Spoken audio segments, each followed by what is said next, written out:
Good morning, Canada. Welcome to Northside Basketball Roundtable. I am your host, Alamdar Kisat, your source for Canadian news.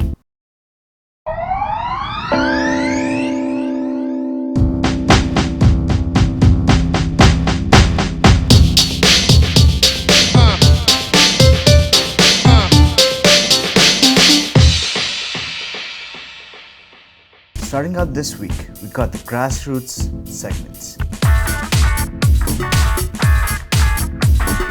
This week on youth basketball in Canada, we had on the 15th of November, Canada Basketball releasing a watch list for the under 17 and under 18 national women's team. This is the first time they released a list like this with the focus on the scouting process and transparency for the audience members to see. Some highlight players for this list. Al, take it away. So, starting off with our under 17 list, we got Scotty Barnes. Wrong list. There we go. Okay. First off, we got Ontario-born Grace Bonang, who has been playing for Lewis Real School and has averaged over 10 rebounds a game and is a strong defensive presence for the team. A great piece to have for the front court. Secondly, we have Victoria Pierre, a Montreal native who's been dynamic on the offensive end, scoring on all three levels. She's had a strong body, being able to lock down players on the defensive end also. And now for the under 18 team, Jordan Wheeler, a player from Ontario who recently committed to Stanford's basketball program. She's been a high energy wing and defender and also been known as a strong finisher. She was an important piece in the under 17 FIBA World Cup where she helped the team win a silver medal. Secondly, we got Alex Newson, shooting guard from Prince Edward Island who recently committed to State University of New York. She's an elite slasher and have attacking closeouts and has been using her 5'10" build to be a defensive presence and a shot blocker. And lastly, I have to give a shout out to Savannah Swords, who is the number one prospect out of Canada and just committed to Kentucky. Her long stature and her quick legs, it helps her thrive in transition, and in the FIBA under 17 games, she averaged over 16 points. Her first step is amazing. Always gotta give a shout out to her.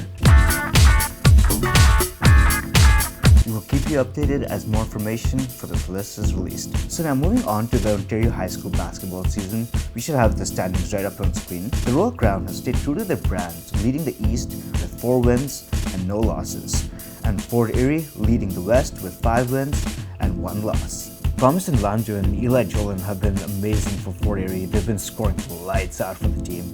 And Andy Gameo for the Royal Crown as the starting point guard. He's been making the offense flow. Oh yeah, he's great. His passing and quickness has been leading the offense for the team, putting them first, Now, moving on to our college and rising star segment. College. Alright, so we got the Ontario men's basketball season happening. Durham continues to lead the East with a 6-1 record, and Humber continues to lead the West with a 6-0 record. Jason Elliott, who has been a beast for Durham on the offense, has been averaging 16.4 points and leading the league in assists with 7.1 per game. For Humber College, Malik Grant, he's been on a roll with 19.6 points, and he's third in 3-point shooting percentage at 54%. So now, a stand-up player for this week. Parker Davis of Redeemer, averaging over 24 points a game, making him first in scoring. He's been a menace on the perimeter, but his 3-point percentage, that's something to look at. A 17.6% so far this season. If he can grow this 3-point number, now that will be a top player. That will be a top player for offense. Now, U Sports. Starting out, overall rankings. We have the Western leading with an 8-0 record, along with Bishop leading with a 3-0 record. Etienne Gagnog for the Bishops has been offensively really talented, averaging 15 points and 10.3 rebounds. And for Western University, Milan John has been averaging 18 points on almost 44% from 3-point range, alongside Matthew Zager, who's been a huge presence with 8.5 rebounds and 16 points a game. Now, looking across colleges around North America, there have been some standout performances by Canadian players. So, what you got? So, starting out, Dylan Grant for the Rutgers. He put up a 22-point double-double against American University, helping them win 81-70. 11 rebounds, an important factor to why the team has gone 4-0 this season. And secondly, Silas Swords of Michigan, who scored 15 points and helped the team win against Binghamton with a final score that does sound really crazy, 120-50. Strong ball control, pacing, it's been helping Swords just be a menace on the offense, and that shows up by final score, a 70-point game. Wow. Now, time for the Pro Leagues. Toronto Raptors. Let's go, baby, 10-5. So the Raptors continued their hot streak this week with a current record of 10-5, which puts them second in the East. They've won 5 straight games. The last few games that they've won in this past week have been the Pacers, the Hornets, and the 76ers. So let's have a little breakdown for each game. The Pacers. So Al, what we got for them? Oh man, it's been great to watch the Raptors this season. Starting off with the Pacers, they came into this game with only 1 win. So this was a game that the Raptors had to come in, take care of business and win. And they did do that. They had a problem of this in seasons prior where they would come into a game and lose against struggling teams, lose against teams that were tanking, and to be able to just come in and actually beat these teams a little bit more consistently this season, it's been great to see, especially by players of Brandon Ingram, who's consistently getting almost 20 points a game and being able to just take the ball, go to the mid-range, shoot a shot. Jakob is finally getting healthier again. He scored 22 points this game. Scotty had a double-double this game. Beautiful. And Darko's systems are finally working a little bit better now on the defensive end, not too much overhelping. The offensive end, not everyone getting cluttered up in the perimeter and actually being able to space out a little bit. So now, the Hornets. What we got for us, Al? The Hornets, even with not as many wins this season, have been a pesky team. Con Knipple has been amazing for them. He came out and scored 24 points, 7 rebounds. The game stayed close to the last minute. A problem that the Raptors had again last season was closing out games in crunch time. The Raptors had the second worst record, going 10-22 in games within 5 in the last 5 minutes. So actually winning in these clutch moments is a big improvement for the team. Some highlight plays from this game. Ingram had a poster dunk, which was beautiful to see after his injury. Ingram had a great pass to Barrett to have the game-winning shot to put them up 2. Ingram also had a block in the last 10 seconds, and then Scotty having the buzzer-beating block. So the defense finding their spots, not overhelping, staying on their man. It was a really fun game, and if you haven't seen Brandon Ingram's poster dunk, please check it out. It should be on the Raptors Instagram profile, and it was amazing. And lastly, we got the 76ers game. Al, what you got for us there? So another clutch performance by the team here, and this time against the 76ers, who were a bit injured. They didn't have Joel Embiid or Paul George playing.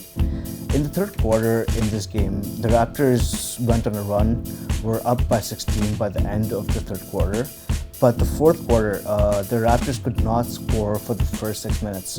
We were only up by 3 points by the time, and they managed. Emmanuel quickly with 2 really important threes in the end of this game, and something RJ Barrett had also said that since the team is not really making plays for him as much, he really tries hard to find the cutting lanes, especially when the ball is in Scotty Barnes or Brandon Ingram's hand, because they do command a lot of double teams. So he often finds his spots really, really well. And he got really efficient in terms of shooting in the second half of the game and helped us in the last couple of shots and got us the lead again. We won 121-112 when we were up by only 3 points in the last 2 minutes. So another clutch win for the team. Yeah, considering the 76ers won the first game, this was a huge comeback game for the Raptors.